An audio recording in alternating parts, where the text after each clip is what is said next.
Hi everyone, in this video I'm going to be showing you how you can download Signal on your mobile devices. So keep watching this video till the end and subscribe to this channel if you haven't already.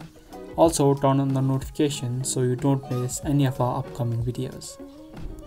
To download the Signal app on your mobile device, head over to Play Store if you are on an Android device or head over to the App Store if you are on an iOS. After you open up the application, in the search bar, search for Signal. As soon as you do that, you will see the application of Signal. You can simply tap on install. Now, as you can see, it has started to download.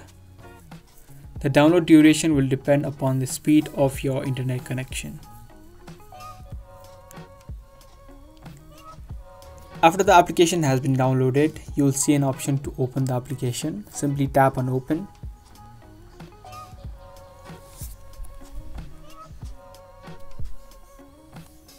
So that's how easily you can download Signal on your mobile phones.